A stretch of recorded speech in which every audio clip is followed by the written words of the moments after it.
Alamak, nak kena buat presentation depan klien, depan lecturer, depan orang ramai. Susah ke nak jadi seorang penceramah?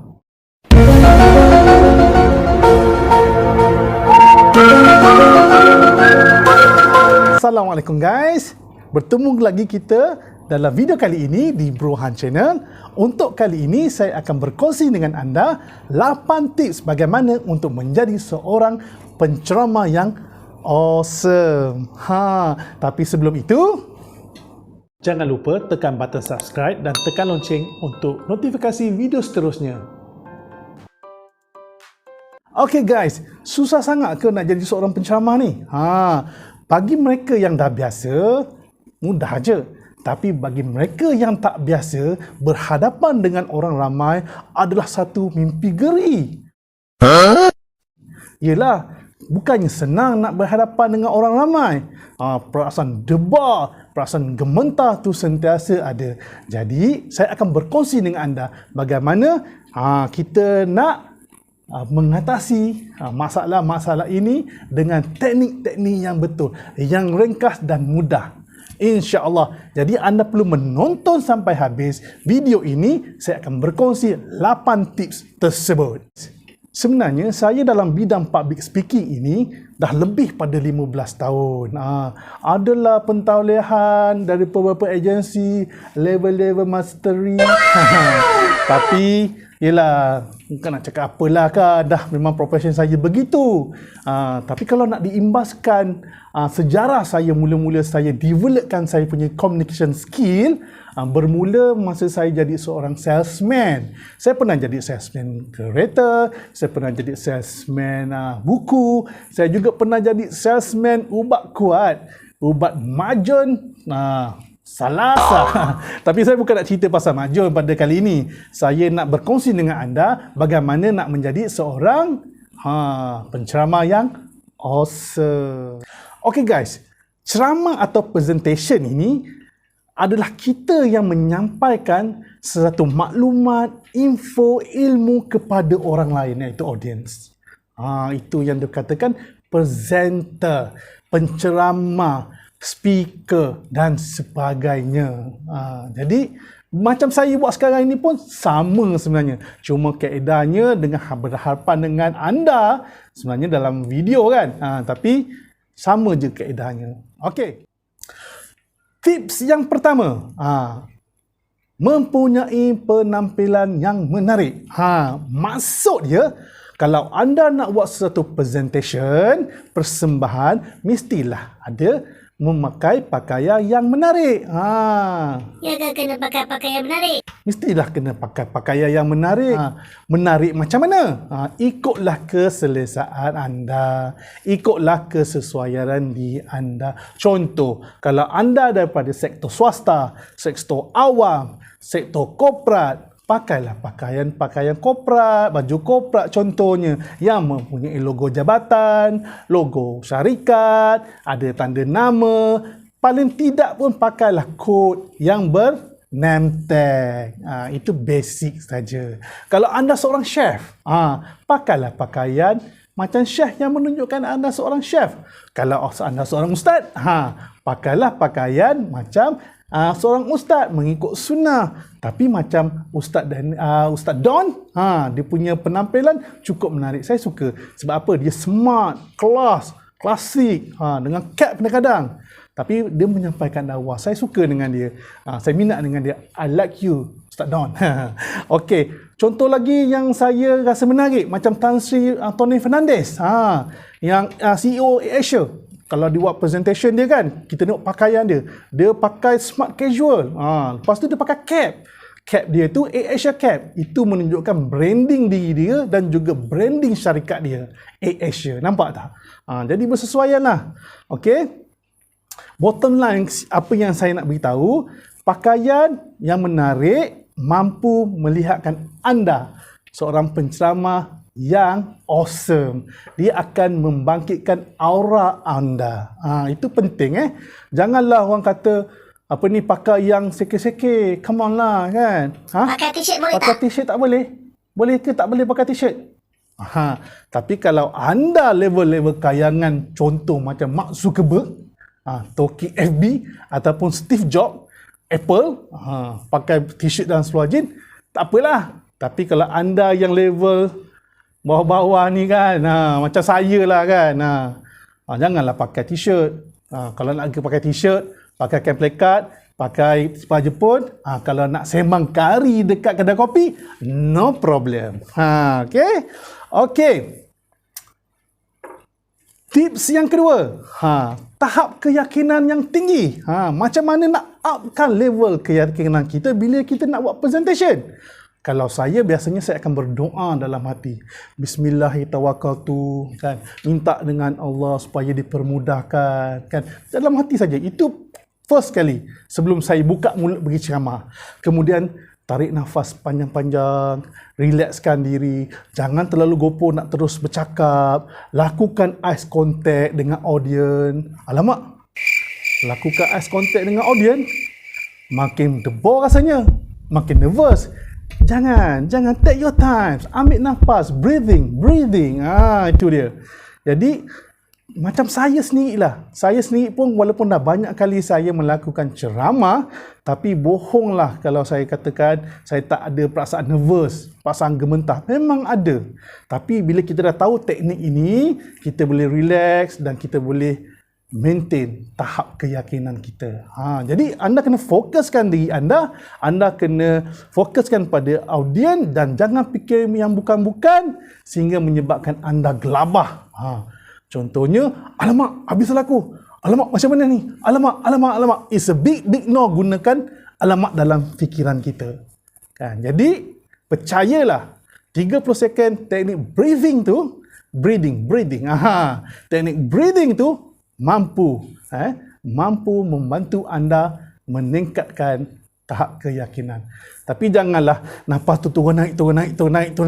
Itu semput lain lah kan. So relax saja. So itu teknik dia. Kemudian tips yang ketiga, pandai ambil hati audience. Macam mana? First of all, kalau kita nak memulakan satu presentation itu, kita kena buat intro. Intro tu akan menjadikan anda ada break the ice between anda dan juga audience. Okay?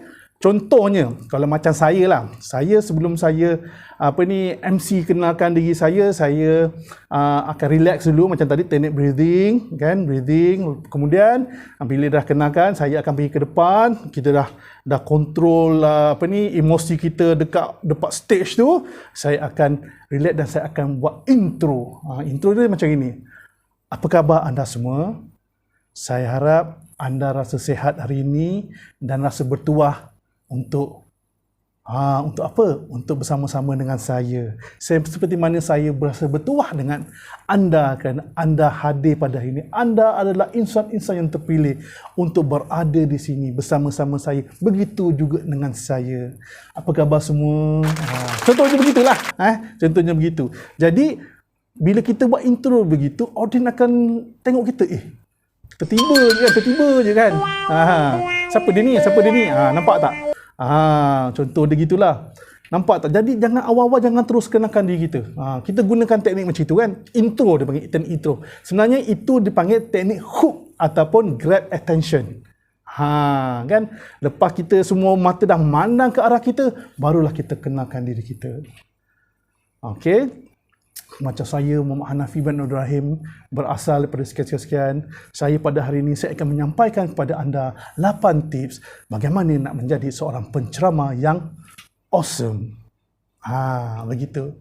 Dan ini saya nak beri peringatan kepada anda, jangan sesekali anda mengeluh depan audiens ataupun mengeluh depan siapa-siapa yang kat depan anda. Contohnya, minta maaf lah. Kan? Saya hari ini saya terpaksa lah sampaikan ceramah ni, maaf lah saya tak bersedia, ataupun minta maaf lah, patutnya hari ni si Polan yang terpaksunya yang ceramah, saya kena gantikan ni pula. Alamak, kalau awak tak nak dengar tak apalah. Contoh itu, jangan. It's a very big no untuk anda meminta maaf kepada audiens terhadap dosa yang anda tak buat pun pada mereka. Please. Jangan So, macam mana nak ambil hati audiens ni? Dia punya keyword dia adalah mainkan emosi audiens. Kan ledakkan emosi mereka. Kalau gembira, berikan contoh macam yang tadi. Kalau sedih, kita berikanlah intonasi ataupun intro yang sedih. Contohnya, saya nak datang ke sini tuan-tuan, punya pelbagai cabaran dan halangan. Masa saya nak sampai, kereta rosak. Tapi saya gagahkan diri juga untuk sampai. Dan akhirnya saya sampai bersama dengan anda semua. Saya cukup rasa bertuah untuk bersama-sama dengan anda. Nampak tak? Contoh. Gitu. Okey. Tips yang keempat. Menyampaikan isi atau konten yang menarik. Tips keempat ini macam mana kita nak sampaikan ceramah, taklimat atau maklumat yang kita nak sampaikan kepada audiens terus lekat dalam jiwa mereka dan paling tidak pun dia akan lock ketat dalam memori mereka. Caranya kita kena kreatif. Kan? Kadang-kadang kita rasa nak sampaikan secara lisan tu semata-mata tak memadai. Kan? Kita perlu ada sokongan material seperti slide, prop, barang-barang yang boleh dilihat secara fizikal.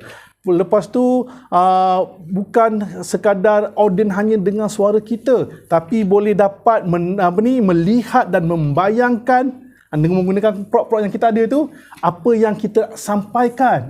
Macam contoh macam saya suka gunakan prop dalam ceramah saya. Kan?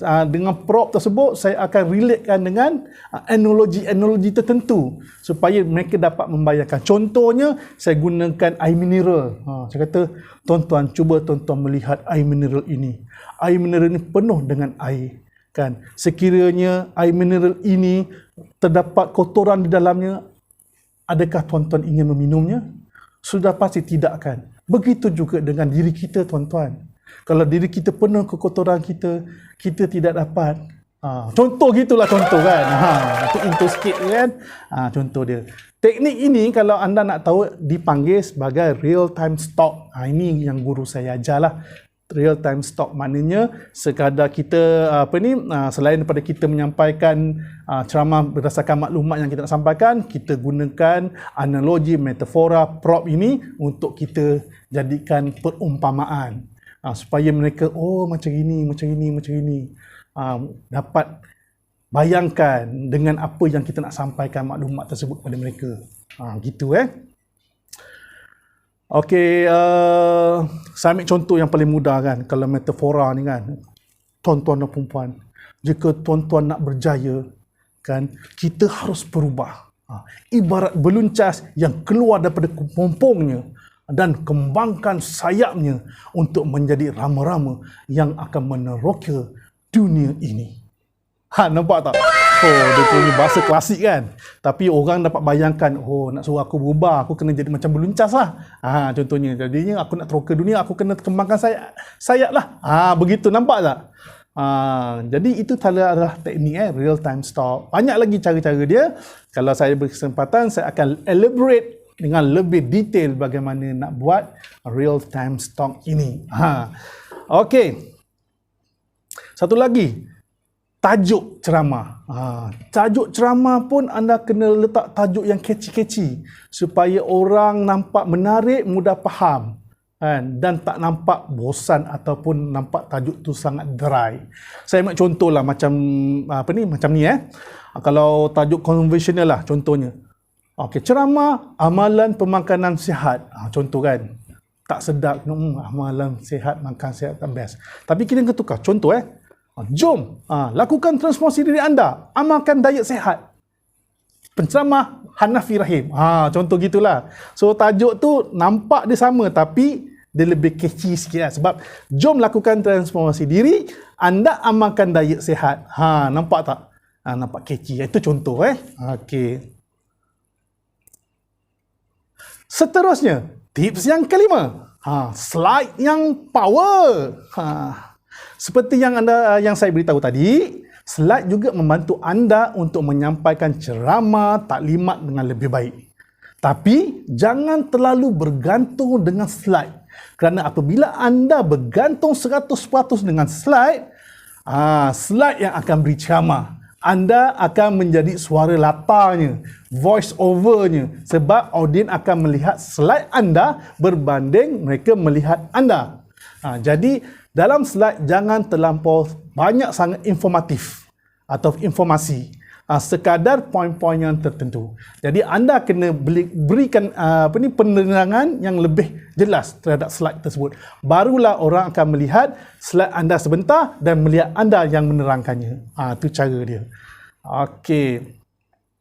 Jadi dalam slide ini kita kena letakkan poin-poin yang ringkas, jangan terlalu padat dengan informasi. Kalau nak bubuh gambar, boleh bubuh gambar, tapi jangan terlalu banyak gambar. Gambar kena realistik.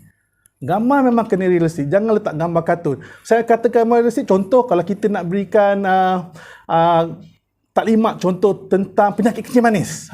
Kan? Kita kena letak gambar kat situ, gambar kaki yang rosak. Kaki yang kena kencing manis. Jadi bila orang nampak, huish, bahayanya kencing manis.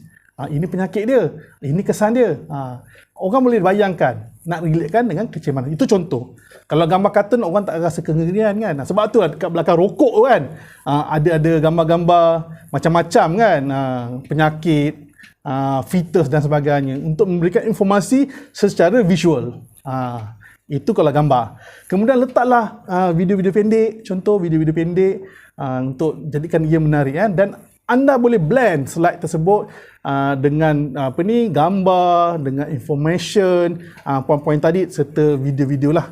Untuk slide yang power, tunggu untuk video saya yang akan datang. Saya akan buat tutorial bagaimana nak buat orang kata slide yang power. Contoh macam ni.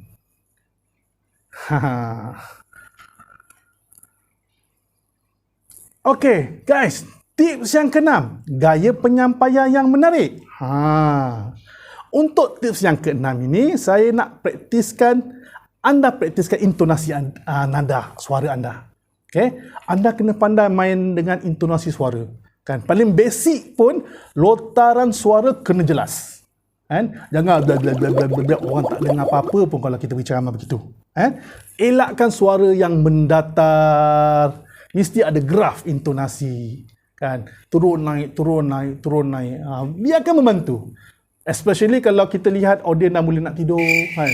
Kita gunakan lontaran suara yang kuat, confirm dia akan tersentak dan tersedak. Kan? Itu juga akan membantukan membangkit emosi mereka. Sama ada marah, sedih, gembira dan juga bersemangat. Lontaran intonasi suara juga penting. Okay guys. Untuk tips yang ketujuh. Realistik dan fantastik. Okay, apabila anda nak sampaikan maklumat dalam ceramah anda dengan real, nyata, bukannya sembang kari, supaya audien akan percaya dengan apa yang kita sampaikan. Especially macam salesman. Kalau nak buat sales, kita kena sampaikan kebaikan, kelebihan produk kita yang nyata, bukan dibuat-buat. Saya ambil contoh lah kan. Kalau kita nak jual barang plastik kan, barang ni buat daripada plastik, tapi kita nak yakinkan dengan kita punya customer kita cakap, tuan-tuan kena beli produk saya ni, walaupun dia buat daripada plastik, dia kena api, dia tak akan terbakar. Nampak tak? Plastik kena api tak terbakar. Kalihlah sangat. Kan? Janganlah sampai kita nak minta orang percaya tahap gitu, kan? Jangan. Jadi kita kena ada realistik. Kalau dia kata, ya, memang tak terbakar untuk 3 saat yang pertama. Kalau lama-lama dia terbakar, mungkin orang boleh percaya. Ini kalau tak terbakar langsung plastik tu, mungkin orang kata, susah nak percaya. Kena ingat, to be fantastic pula. Fantastic. Ini juga memerlukan kreativiti anda. Anda kena wujudkan suasana seronok dalam ceramah anda. Selitkanlah sama ada jenaka, punchline, kalau boleh buat. Paling tidak pun selitkan two-way communication. Two-way communication sama ada anda dengan audien. Jangan tunggu mereka tanya baru anda nak jawab. Boleh je. Kalau saya tanya kepada mereka supaya ada orang kata two-way communication. Lepas tu kita selitkan punchline kan. Contoh kan kalau graf audience saya dah mula menurun, tengok ada dah ngantuk je, saya akan pergi. Yang orang dah mula nak tidur tu, saya akan tanya dia. Bila tanya, kita akan buat joke kat dia lah. Orang lain semua ketawa. Contoh gitulah. Jadi suasana tu akan hingga bingang semula. So dia akan naikkan balik graf audience kita. Begitu. Contoh lagi, saya suka buat pop quiz. Kadang-kadang setiap 20 minit saya berceramah, saya akan selectkan dengan pop quiz. Pop quiz tu kalau siapa yang berikan attention, berikan perhatian, dia boleh menjawab soalan-soalan. Kan? Bila dia betul jawab soalan, maka saya berikan sedikit sagu hati macam keychain, pen, buku dan sebagainya. Itu teknik yang saya buat. Anda juga boleh selitkan Kahoot. Kalau tahu Kahoot, Kahoot pun salah satu interaktif yang menarik antara penceramah dan juga audiens. Banyak lagi lah aplikasi-aplikasi yang boleh digunakan untuk anda selitkan dalam sesi ceramah anda. Okey, sampai kalau kita punya ceramah menarik kan, 2 jam, biasa saya buat 2 jam ke atas lah. 2 jam takkan terasa dia punya lama dia. Sampaikan orang kata kalau dah menarik sangat kan, orang nak pergi toilet pun terpaksa tangguhkan sebab takut miss. Sampai tahap gitulah.